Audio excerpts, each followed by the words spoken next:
पढ़े थे। Recording is on. और कंट्रोल स्टेटमेंट में हम लोग मैनेज करने के लिए सीखे थे कि कैसे कंट्रोल्स को मैनेज करेंगे। जैसे बाय डिफॉल्ट जो फॉलो था, कहाँ से कहाँ तक था, टॉप टू बॉटम की तरफ, उसको हम अपने अकॉर्डिंग मैनेज करना चाह रहे थे। और वो मैनेज कैसे कर पाए थे? Control statement. यही था कंट्रोल स्टेटमेंट में, यही था ना। फोर लूप पढ़े थे, और फोर लूप भी समझने में, यूज करने में कहीं कोई प्रॉब्लम नहीं आया होगा। वाइल लूप में भी नहीं आया होगा, डू वाइल लूप में भी नहीं आया होगा। नहीं आया किसी को? है तो बोलो, फिर से बता देते हैं। शायद नहीं होगा, क्योंकि बहुत बार सीख चुके हैं। कब किसको सेलेक्ट करेंगे, कैसे यूज करेंगे, सब क्लियर होगा। देन उसके बाद हम आगे बढ़े थे और बताए थे कि जेएस में दो एक्स्ट्रा लूप है, 4 इन 4 ऑफ। देखो अभी हम जेएस में जेएस के अकॉर्डिंग बता दे रहे हैं। पाइथन में होता है तो हमारे पास 4 लूप नहीं, 4 इन लूप ही होता है, एक यही लूप है। और वहां पे इन एक ऑपरेटर है। जैसे हम लोग के पास प्लस ऑपरेटर है, माइनस ऑपरेटर है, मल्टीप्लीकेशन ऑपरेटर। ऑपरेटर होता क्या है, वैसे पढ़े हैं, हम जानना चाहेंगे क्या होता है ऑपरेटर। ऑपरेटर एक सिंबल्स होते हैं, कोई एक सिंबल होता है जो स्पेसिफिक ऑपरेशन परफॉर्म करता है। For example plus, plus operation perform करता था एडिशन का, बट वो एक सिंबल्स था। उस सिंबल्स को हम लोग याद रखे थे तो अगली बार देखे थे। जो पढ़ा लिखा नहीं उसके सामने वो प्लस लिखना, देखना क्या समझ में आता है उसको। क्यों नहीं समझ में आया? क्योंकि उस सिंबल्स को वो नहीं जानता। तो ठीक है, ऐसे सिंबल्स हमारा वर्ड का भी हो सकता है, कैसा भी हो सकता है। हो सकता है या नहीं हो सकता है? जैसे यहाँ पे कोई सिंबल्स वर्ड का था क्या ऑपरेटर में? वर्ड का सिंबल नहीं मिला था कोई। पाइथन में बहुत सारे वर्ड के सिंबल्स, जैसे एसक्यूएल में मिला होगा। एंड हम लोग लिख के करते थे, एंड हम लोग सिंबल्स यूज नहीं किए थे, एंड लिखते थे। तो वो सिंबल्स ही तो था, वो एंड जो लिख रहे थे वो सिंबल ही तो हुआ कि ये ऑपरेशंस परफॉर्म करेगा, काम तो वही था। ठीक है, ऐसे इन ऑपरेटर एक ऑफ ऑपरेटर पाइथन के अंदर में उसी के जैसे एज इट इज यहाँ पे भी है। इन ऑपरेटर्स का काम होता है मेंबरशिप चेक करने के लिए कि प्रेजेंट है या नहीं। और ऐसे ही ऑफ का ऑपरेटर का काम होगा, वो भी मेंबरशिप चेक करेगा, बट थोड़ा सा डिफरेंसेज होगा। इनके केस में हम लोग क्या करेंगे, वन बाय वन जब विजिट्स करेंगे तो एक होगा जो डेटा लेके आएगा, एक होगा जो इंडेक्स के अकॉर्डिंग विजिट्स करेगा। ठीक है, जैसे ऑफ हमारा एरे के साथ कम करेगा, जैसे फॉर ईच लूप पढ़े थे जावा में, वही समझो ये फॉर ऑफ है। ठीक है, फॉर इन लूप क्या करेगा, इंडेक्स के अकॉर्डिंग मूव करेगा। बट ये जब हम ऑब्जेक्ट पे करते हैं तो ऑब्जेक्ट में दो चीजें होती है, की होती है, वैल्यू होता है। तो की के अकॉर्डिंग मूवमेंट्स करेगा, तो हम वैल्यू गेट कर सकते हैं। तो ये लूप उस दिन हम लोग इसलिए नहीं पढ़े थे क्योंकि जेएस के अंदर में नहीं तो हम लोग एरे पढ़े थे और नहीं ऑब्जेक्ट पढ़े थे, तो इसलिए इन दोनों को स्किप कर देते हैं। आज दोनों पढ़ चुके हैं तो आराम से इसको यूज कर सकते हो, बिना पढ़ाई भी यूज कर लेते तो कोई प्रॉब्लम्स नहीं था। करते हैं, तो सपोज करो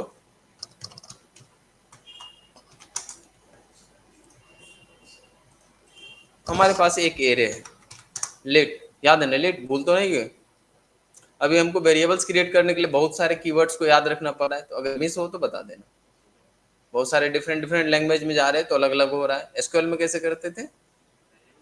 हाँ, सेट, सेट करते थे, set at the rate A, इस तरीके से। एसक्यूएल में ऐसे करते थे। जेएस में कैसे करते हैं? लेट है, कॉन्स्ट है, वेयर था। बट बताए थे कि मैक्सिमम यूज क्या करना है, लेट को यूज करना। वेयर में क्या होगा, प्रॉब्लम था। ग्लोबल लेवल हो और लोकल लेवल में डिफरेंसेस नहीं हो पाता था, बाहर भी एक्सेस करने लग जाते थे। लेट में क्या होता था, ब्लॉक वाइज स्कोप बनता था, जिस ब्लॉक के अंदर में डिक्लेयर है उसी में एक्सेस करता। तो एक एरे बना लिए थे हम लोग। और एक खास देखना, एक पेज पे बनाएंगे भी दूसरे पेज पे एक्सेस करेंगे, वैर के साथ एक्सेस कर सकते हैं। अलग अलग फाइल्स होगा और डायरेक्ट हम एक्सेस करेंगे, पहुंचेगा डेटा, जस्ट करने ही वाले। एक एरे बना लो।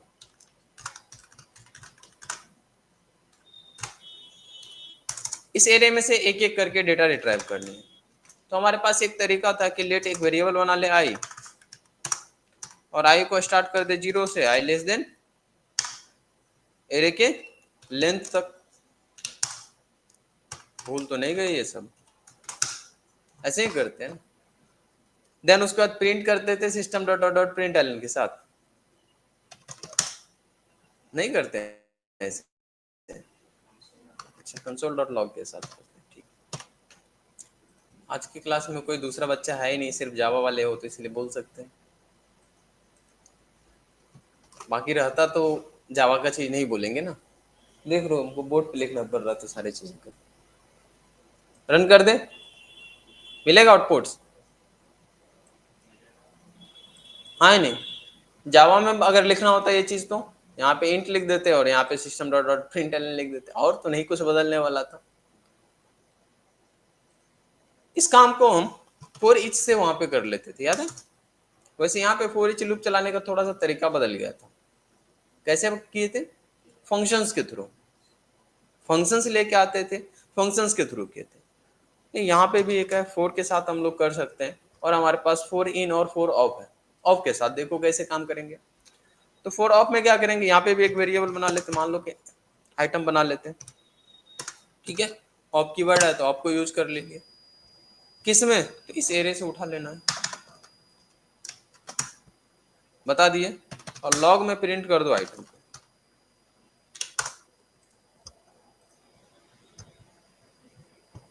वही तो था।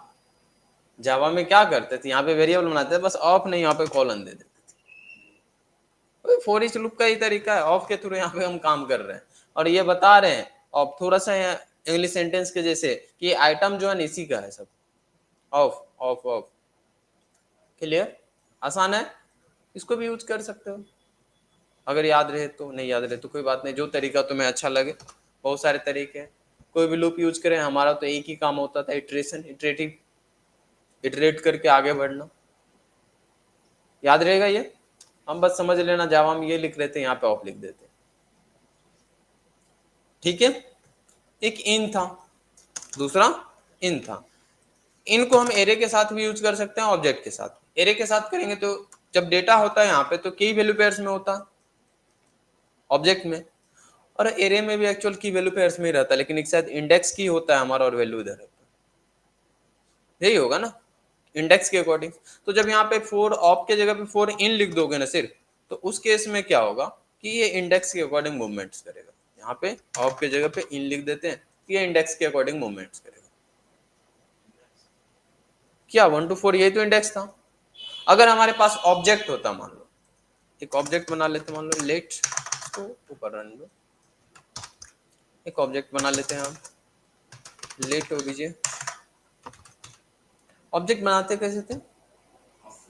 हाँ, करली ब्रैकेट। अच्छा, जब कभी पाइथन पढ़ो तो ध्यान रखना, पाइथन में इसको डिक्शनरी बोलते हैं, डिक्शनरी डेटा टाइप होता है, यही की वैल्यू पेयर्स में डेटा रखता है। मान लो पाइथन पढ़ने का मन हुआ तो पाइथन में ऐसे लिखेंगे, डिक्शनरी बना देंगे। ऑब्जेक्ट नहीं, वहां पे डिक्शनरी होता है, काम सेम होता है, नाम बदल देते हैं, डिक्शनरी डेटा रख ले इसमें डेटा। सपोज करो नेम रख लेते हैं,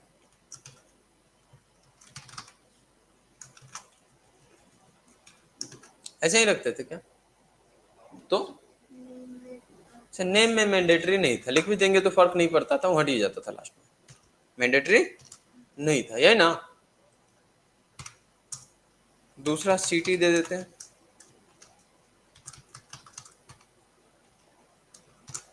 यही था।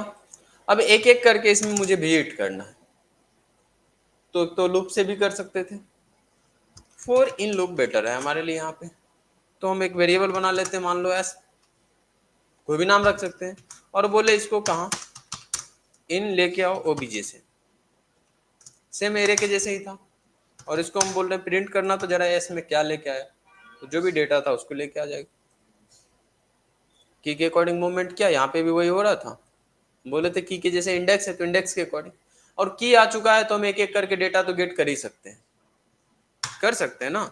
ओबीजे डॉट गेट, हाँ गेट कौन सा मेथड, ओबीजे डॉट डॉट से कोई था या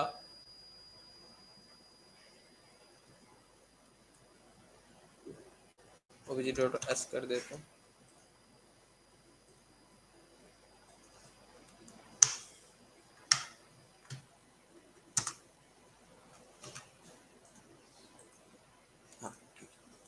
आ गया हमारा डेटा। यहाँ पे किए क्या, तुम्हें याद होगा, जैसे इसमें से मुझे लूप को अभी छोड़ दो तो बाहर देखना, अगर मुझे इसमें से नेम चाहिए तो बहुत सारे तरीके बताए थे, ढेर सारा तरीका बताए थे कि हम डेटा गेट कर सकते हैं। उसमें से एक ये भी था कि अगर हमें डेटा गेट करनी है तो क्या कर सकते हैं, ओबीजे और यहाँ पे उसका नाम लिख देते थे, जैसे नेम लिख देंगे तो नेम मिलता था मुझे, ये भी एक तरीका बताए थे। ओबीजे नहीं, डॉट नेम के अलावा भी था, ब्रैकेट्स में भी देते थे, और ब्रैकेट में शायद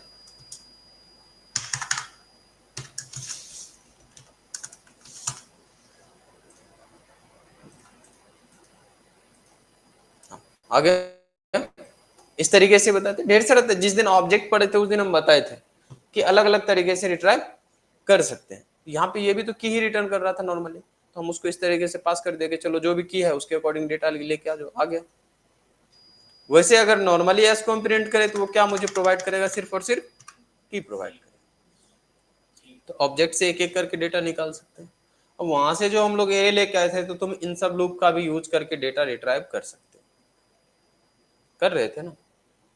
बट ये लूप अगर याद रहा तो कि कैसे एक्सेस करते हैं, अदरवाइज फॉर ईच लूप तो था ही तुम लोग के पास, उसको यूज करो फंक्शंस वाले, कोई प्रॉब्लम नहीं। दोनों लूप समझ आ गया, आ गया ना। चले अब ओप्स की तरफ, याद तो होगा ओप्स, और आज तो बहुत ज्यादा तुम जावा को मिस करोगे, इसलिए जावा को मिस करोगे तो कितना जल्दी जल्दी इसमें टॉपिक्स क्लियर होते जाएगा तुम सोच भी नहीं सकते हो। पहली बार तुमको फील होगा ऐसा कि अच्छा किया हम जावा पढ़ लिए थे, आज तक तो नहीं हुआ था, फिर मन में यही आता होगा कि क्या जावा पढ़ ली, इससे अच्छा तो पाइथन पढ़ लेते।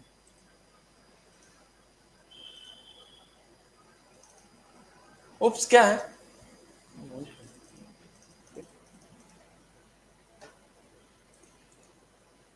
ओप्स क्या था, उसके बारे में क्या बताए थे, क्या हो गया, मीटिंग ऑन तो है ना, ऑन ही नहीं हो रहा पीपीटी।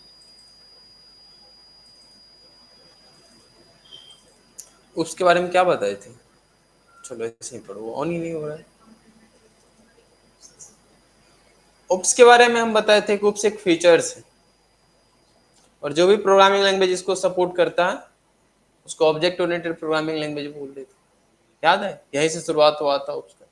बट ओप्स पढ़ने से पहले हम कुछ और पढ़े थे, क्या, क्लास ऑब्जेक्ट। पूरी कहानी क्लास और ऑब्जेक्ट पे टिका हुआ था जावा में, क्योंकि वहां पे जो भी चीज होता था क्लास होता है और ऑब्जेक्ट ही होता था, कुछ भी करना होता था तो क्लास और ऑब्जेक्ट से होता था। बता रहे थे कि जावा एक pure object oriented programming language है या नहीं, नहीं पूरा नहीं, थोड़ा सा मिस कर गया था, नहीं थोड़ी बहुत गलतियां सबसे हो जाती, उससे भी हो गया। अदरवाइज अगर कंपेयर करें बाकी प्रोग्रामिंग लैंग्वेज से तो वो प्योर ही है, कंपेयर अगर हम करें दूसरे से तो उससे बेटर ही रहता है। जेएस भी है बट प्योर नहीं है, इतना नहीं कर पाता जितना वो कर दिया था।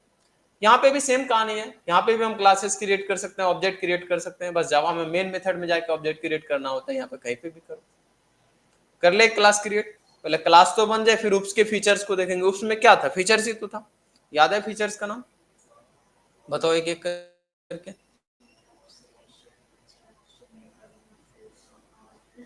बस वही सब पढ़ना है यहाँ पे भी, ठीक है, पहले क्लास तो हो जाए, क्योंकि वो सारी चीजें हम कहाँ कर रहे थे, क्लास के अंदर ही कर रहे थे, तो क्लास बना लेते। और क्लास कैसे बनाते थे सुप्रिया, क्लास कैसे बनाते थे,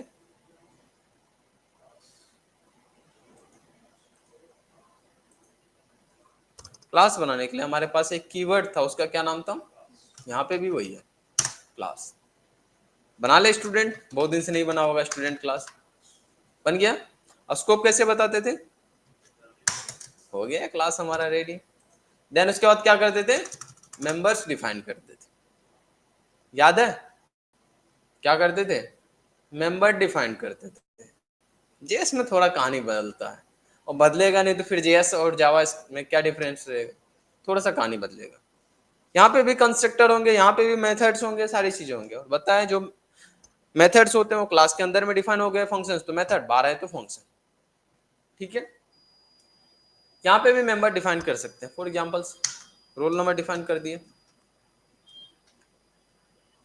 ठीक है, देन नेम डिफाइन कर दिए, हो गया ना, कोई प्रॉब्लम? ऐसे ही बनाते थे ना क्लास। हाँ, जावा में इंट कैर फ्लोट जो भी लिखना होता था लिखते थे। जेएस में क्या लिखते थे? लेट, वो लिखते थे, सुने नहीं तुम, वो लिखते थे, क्लास के अंदर में नहीं लिखते। ठीक है, क्लास के अंदर में जो डेटा दोगे जैसे दोगे ऑटोमेटिक डिफाइन कर लेगा। वैसे जेएस में ऐसे भी करते थे, तो यहाँ पे ऐसे ही करना। अगर लिख दिए तो गड़बड़ है, नहीं लिखेंगे। ठीक है, अगर इसको यूज करना है तो क्या करना पड़ेगा? एक ऑब्जेक्ट क्रिएट करना होगा। जावा का याद है, student s equal to new student. भूल तो नहीं गए तुम लोग इसको? भूल गए क्या? ऐसे ही करते थे ना। यहाँ पे कैसे करेंगे? यहाँ पे भी कहानी सेम है, बस थोड़ा सा बदल जाता है। हम लोग इधर डेटा टाइप बताते थे और जेएस में बताते नहीं। जेएस में तो नहीं बताते, यही था ना। तो यहाँ पे क्या करेंगे? लेट लगा देते हैं, कॉन्स्ट लगा देते हैं, यही तो था। ये भी वेरिएबल सी जैसे तो हुआ, लेट कॉन्स्ट जो लगाने लगा दो, ये बन गया हमारा ऑब्जेक्ट। ठीक है, कंसोल डॉट लॉग में अगर हम एस को प्रिंट करें तो क्या मिलेगा? जो जो डेटा देना होगा वही मिलेगा। एक बार रन करके देखो,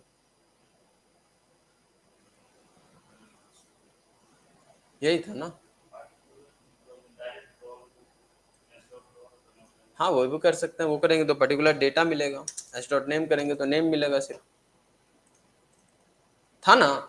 ध्यान से देखो ना, तो जो जावा में था ना वही जेएस के अंदर में। हम लोग थोड़ा सा यहाँ पे शॉर्टकट किए थे। क्या किए थे? कोड देखते रहना, हम क्या क्या शॉर्टकट किए थे। जब हम लोग बोल रहे थे कि ऑब्जेक्ट क्रिएट करना, तो ऐसे बनाते थे। लेट मान लो S1 बना दिए, ऐसे बनाते थे।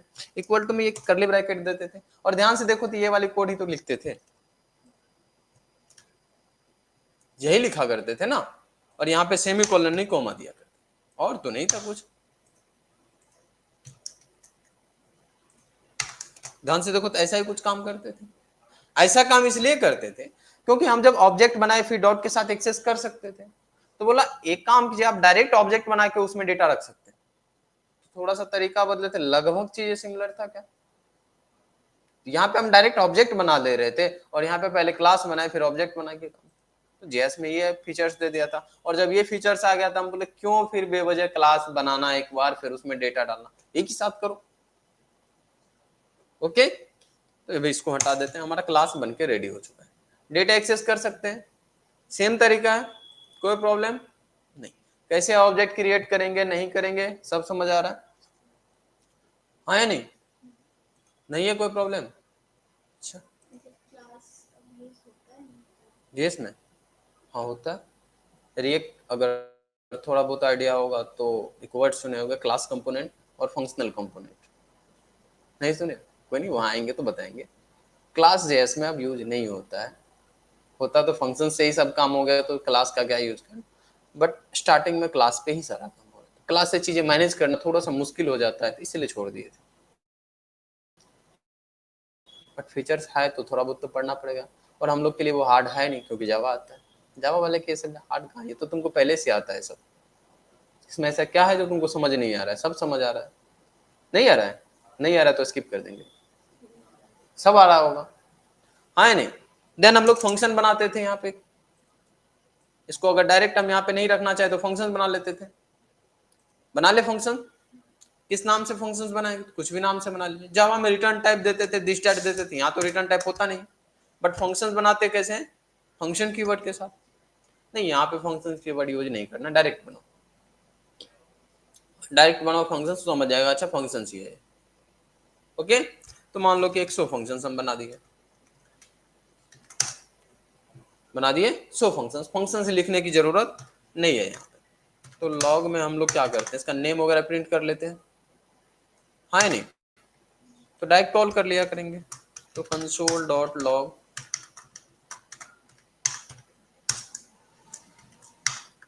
नेम को प्रिंट कर लेते हैं और आईडी को प्रिंट कर लेते हैं। कोई प्रॉब्लम नहीं है? अभी हमको नहीं प्रॉब्लम है, तुमको नहीं है, किसी और को प्रॉब्लम। किसको प्रॉब्लम है देखो, नहीं किसको प्रॉब्लम। रन कर ले एक बार और एक एरर मिलेगा, बहुत अच्छा सा एरर मिलेगा, पसंद आएगा तुम लोग को एरर। जेएस में उसे तो एरर मिलता नहीं है, ईद के चांद के जैसे कभी दिखता है, आज दिखना चाहिए। उम्मीद करते हैं दिखे तुमको, मिला। अच्छा लगा इसको देख के, कुछ तो हुआ। पढ़ते हैं थोड़ा सा इसमें क्या बोल रहा है, और हमको उम्मीद है कि तुम पढ़ के समझ सकते हो कि क्या बोलना चाह रहा है। Reference error, name is not defined, कहां पे? तो कंसोल डॉट लॉग नेम, क्या बताया इसने? Name is not defined. अच्छा, इसका मतलब ये नेम नहीं पहचान रहा। बोला अरे ये वही वाली नेम तो है। बोला कौन सी नेम, कैसा नेम, हम नहीं जानते। बोले अच्छा तुम नेम नहीं जानते हो तो लो एक नेम हम बना देते हैं लेट के साथ, और इसमें हम डेटा रख दिए। ठीक है, थोड़ी देर के लिए आईडी को कमेंट कर दे रहे, और जब इसको हम प्रिंट करके देखे तो इस बार आ गया। क्या समझाना चाह रहे, ध्यान से देखना। जब भी किसी हम फंक्शंस के अंदर में कोई वेरिएबल बनाते थे तो उसको बोलते थे लोकल वेरिएबल, याद है? लोकल वेरिएबल क्या होता था? किसी फंक्शंस किसी ब्लॉक के अंदर में बनाते थे, उसको उसके बाहर कोई नहीं जानता था, ऐसा था। तो ऐसे ही जब हम वेरिएबल बनाए लोकल, तो लोकल वेरिएबल तो लेट के साथ ही बनाते थे ना, तो लेट के साथ एक बना दिया नेम, तो तुरंत पहचान गया अच्छा ये नेम हुई है, अपने पास ही तो प्रिंट कर दो। बट जब हम नहीं बनाए, जावा में क्या होता था, तो ऊपर जाता था ढूंढने, ये नहीं जाता, अपने पास ढूंढा, मिला तो ठीक है, नहीं मिला तो नहीं मिला। नहीं गया ऊपर ढूंढने, अगर ऊपर जाता ढूंढने तो ढूंढ लिया होता, क्योंकि ऊपर तो था। अगर नहीं जा रहा है तो जावा में एक तरीका था भेजने का, दिस कीवर्ड। यहाँ पे भी है वही, दिस कीवर्ड सेम काम करता है, करेंट ऑब्जेक्ट को होल्ड किया रहता है, तो यहाँ पे लिखो दिस डॉट नेम, पहचान जाएगा अच्छा ये वाली नेम की बात कर रहे हैं। तो ऐसे समझाइए ना मुझे कि ये वाली आईडी है, ये वाली नेम है। मैंडेटरी है यहाँ पे लिखना, आईडी ही था ना, अच्छा रोल लिख दिया। मैंडेटरी है लिखना कि ऑप्शनल है? मैंडेटरी है, मजाक नहीं चल सकता, यहाँ पे लिखना पड़ेगा कि ये रोल नंबर और नेम कौन सा है। इसको कौन सा वेरिएबल बोलते थे? इंस्टेंस वेरिएबल, याद है ना? इंस्टेंस वेरिएबल, आगे चल के स्टैटिक वेरिएबल भी आएगा, इंस्टेंस वेरिएबल। और इंस्टेंस वेरिएबल्स को एक्सेस करने का अगर हम फंक्शंस के थ्रू एक्सेस करते हैं तो कौन सा तरीका है? दिस कीवर्ड के साथ। अगर तुम जावा पढ़ के आओ तो तुमको इस सबसे कोई फर्क ही नहीं पड़ता, बस इतना दिमाग में रख लेंगे कि हाँ लिखना जरूरी है, और तो कोई फर्क ही नहीं पड़ने वाला। अगर पढ़ रहा है तो मुझे बताओ, नहीं पढ़ रहा फिलहाल इसको हम कमेंट कर रहे हैं, क्योंकि सब कोड अगर हम हटा के लिखें तो तुम लोग को कंफ्यूजन है। क्लियर है यहाँ तक? अच्छा, एरो फंक्शंस भी तो होता है यहाँ पे, तो अब एरो फंक्शंस में इसको कन्वर्ट कर दे, तो शो को एक वेरिएबल बना लेते हैं। वेरिएबल तो यहाँ पे लेट कॉन्स्ट कुछ लिखते नहीं थे, और ये एरो फंक्शन है, तो एरो फंक्शन कैसे बनता था? कुछ इस प्रकार से, ऐसे ही एरो फंक्शन बनता था ना, कोई प्रॉब्लम नहीं। आ रहा है सेम आउटपुट। तो हम नॉर्मल फंक्शंस भी यूज कर सकते थे, या एरो फंक्शंस यूज करना है तो एरो यूज कर लो, बना लेंगे। ये भी क्लियर है? आया नहीं? जब तुमको क्लास समझ आ चुका है, ऑब्जेक्ट समझ आ चुका है, तो अब हम शायद उप्स के फीचर्स की तरफ जा सकते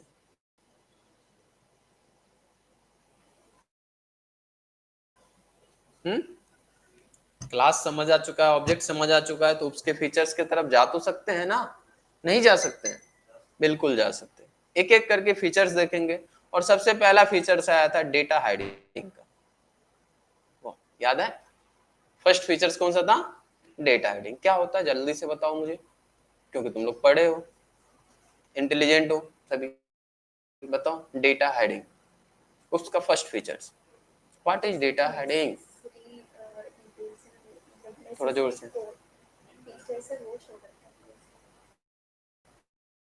फीचर्स को शो करता है, वो था abstraction, hiding internal implementation, show the essential part, और यानी तो शो द सेटअप सर्विसेज में पढ़े थे। में data heading Supriya,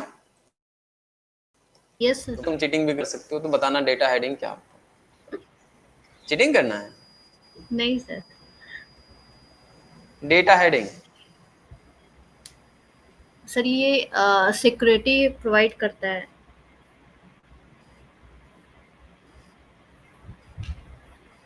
Our actually person directly after providing proper username and password, they can access our internal data. This concept is nothing but data hiding.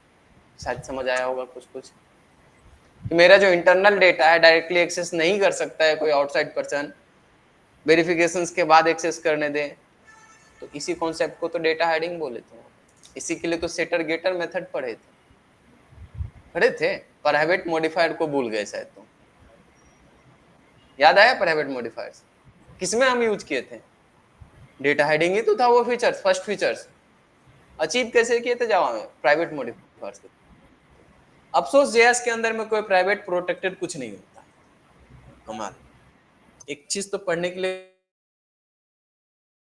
कम मिला, ऐसा कोई भी मॉडिफायर्स नहीं है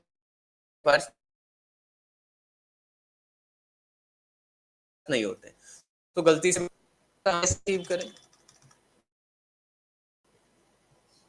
एक बार प्रिंट कर दे रहे डायरेक्टली यहाँ पे दिस नहीं एच डॉट रोल प्रिंट करेंगे मिलेगा। हाँ बिल्कुल मिलेगा, देखो एक्सेस कर रहे हैं। फिलहाल इसको हम कमेंट कर दे रहे हैं, शो को कॉल मत करें।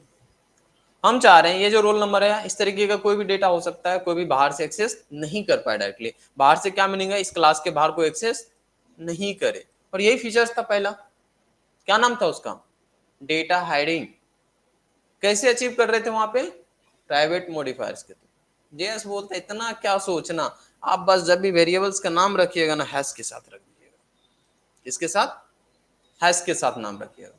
हम बोले ठीक है, नेम को भी हैश के साथ रख देते हैं। बोला हाँ रख सकते हैं, कोई प्रॉब्लम नहीं। तो बोला जब कॉल कीजिएगा तो हैश के साथ ही कीजिएगा ना।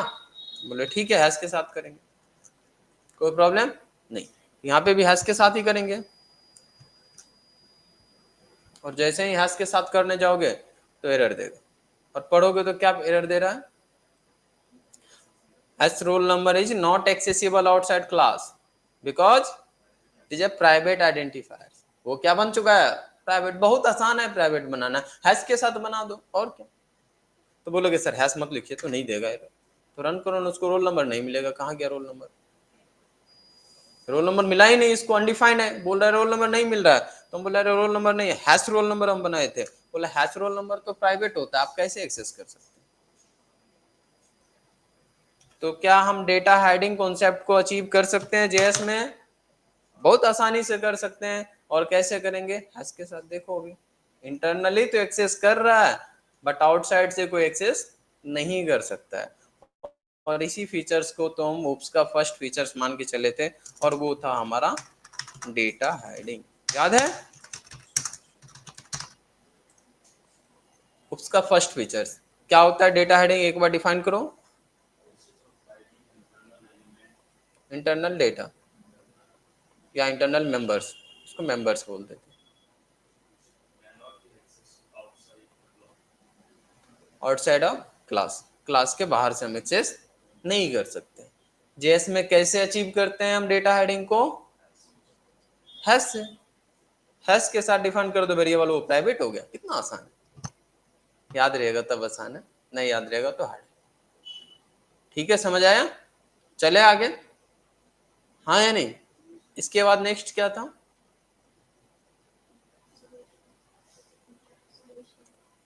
इनके सोल्यूशन तो ऑटोमेटिक कर चुका है, उसके बारे में हम डिस्कस नहीं करेंगे, एक सिंगल मॉड्यूल में डिफाइन कर ही चुका है। इसके बाद शायद कंस्ट्रक्टर आ चुका था, कंस्ट्रक्टर भी पढ़े थे, नहीं पढ़े थे कंस्ट्रक्टर?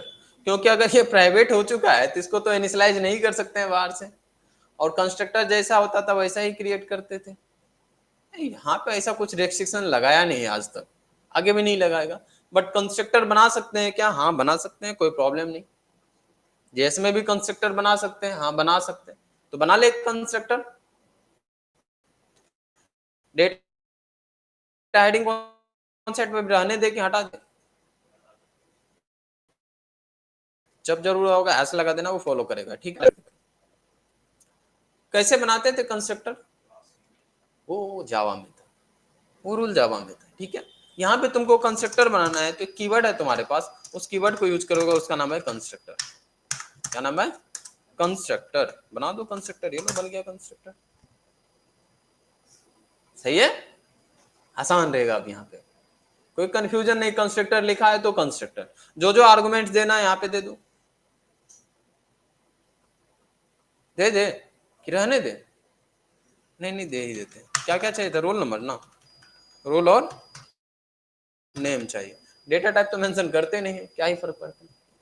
अब इन दोनों को यहां तक भेजना है तो तुम्हें पता है जेएस के अंदर में डायरेक्टली अगर हम रोल नंबर या नेम लिख देंगे तो पहचानेगा नहीं किस रोल नंबर की बात कर रहे हैं। तो कैसे एक्सेस करेंगे यहाँ से?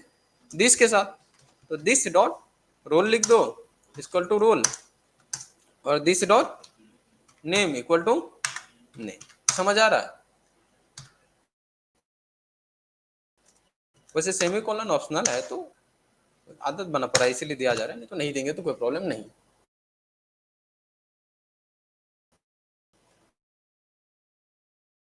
ठीक है, जेएस रेफरेंस वेरिएबल है, तो आप अगर ऊपर नहीं भी डिफाइन कीजिएगा तो चलेगा।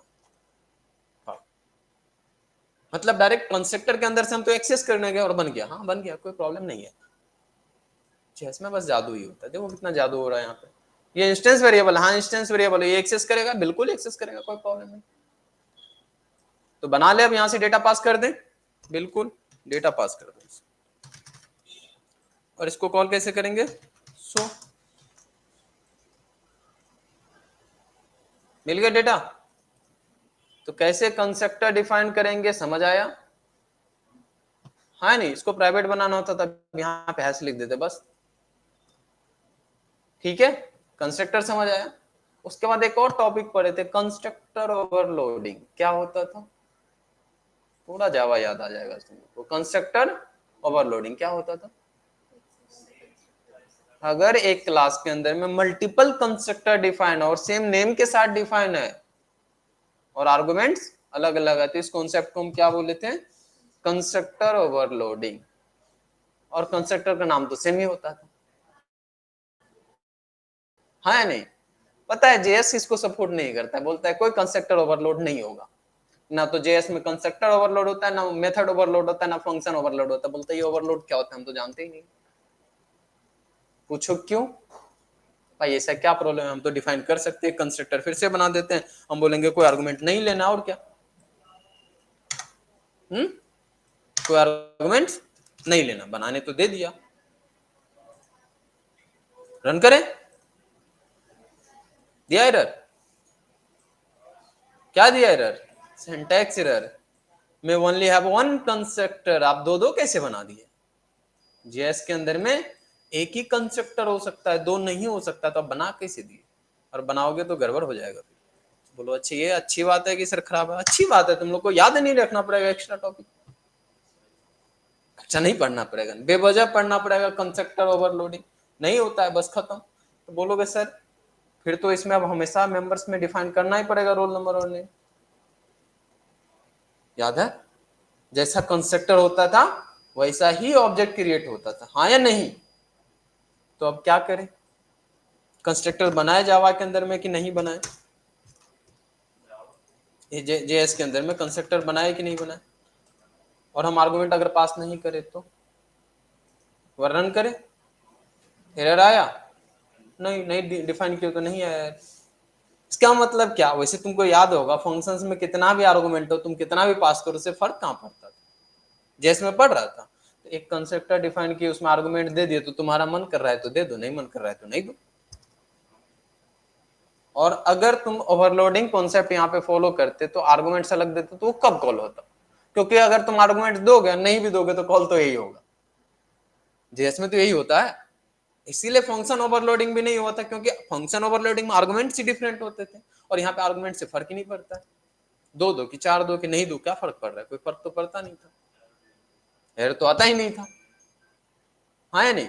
इसलिए कंस्ट्रक्टर ओवरलोडिंग कॉन्सेप्ट यहाँ पे नहीं है। तो अगर कंस्ट्रक्टर बनाए तो वैसे आर्गुमेंट पास करना मैंडेटरी है? नहीं, यहाँ कोई मैंडेटरी नहीं होता, कुछ भी मैंडेटरी नहीं। मजा आया पढ़ के जेएस? कंस्ट्रक्टर तक समझ आया? हाँ, इतना कम करके आओ ना, फिर अगले क्लास में इसके आगे देखते हैं। मजा आ रहा है जेएस पढ़ने में? हार्ड लग रहा है? नहीं, अगर हार्ड लग रहा हो तो हम क्या कर सकते हैं, वैसे नहीं लगना चाहिए। सुप्रिया कैसा लग रहा है? रिकॉर्डिंग बंद कर दो।